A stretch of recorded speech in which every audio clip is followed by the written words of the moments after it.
Hoy se cumplen ya 6 meses de que la OMS declarara emergencia internacional por la pandemia de COVID-19 y el panorama es desolador. El virus se sigue extendiendo por el planeta y mientras en algunas regiones creyeron que ya habían superado la crisis sanitaria, el coronavirus vuelve a amenazar con una segunda ola. Cuando el virus irrumpió en Wuhan, China, a finales de 2019, apenas se registraban unas cuantas decenas de contagios.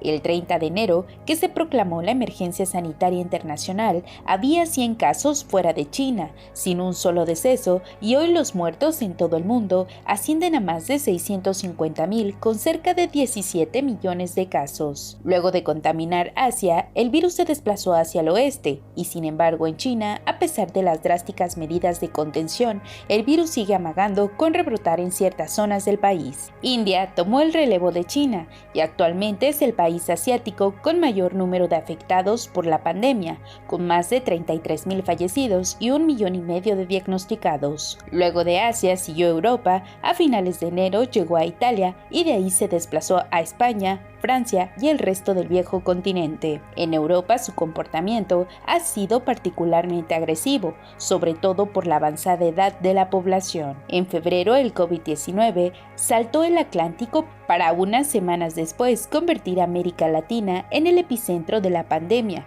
con Brasil como punta de lanza.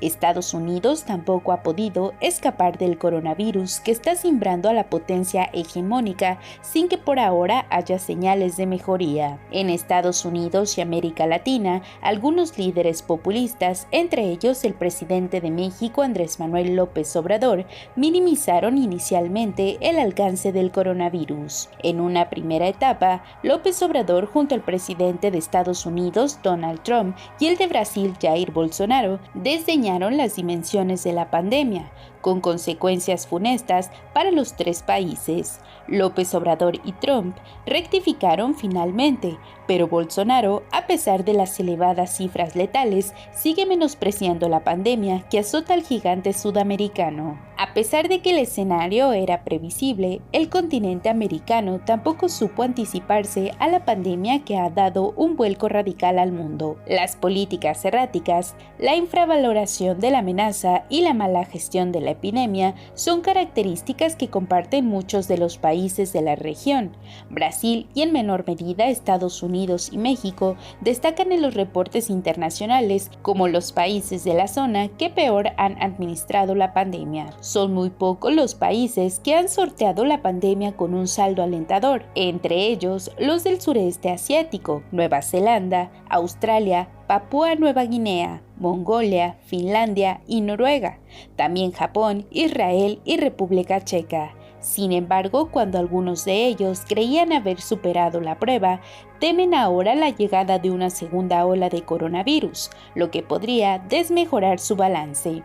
Con muchas fronteras blindadas y las economías en estado de shock, el turismo se ha derrumbado estrepitosamente, un hecho que afecta de sobremanera a países como España, donde el turismo contribuye con más del 12% al Producto Interno Bruto, pero también repercute negativamente en Estados Unidos, Francia y México, países ubicados entre los 10 primeros en captación de viajeros a nivel mundial. El COVID-19 sigue siendo igual de temido, pero se muestra menos mortal en la mayoría de los países, aunque este dato sea irrelevante para los que padecen aún los estragos de una pandemia que además de doblegar a la sociedad, ha provocado la mayor crisis económica de la historia. A los 6 meses de ser considerado una amenaza global, el coronavirus continúa siendo el enemigo público número 1 a nivel planetario.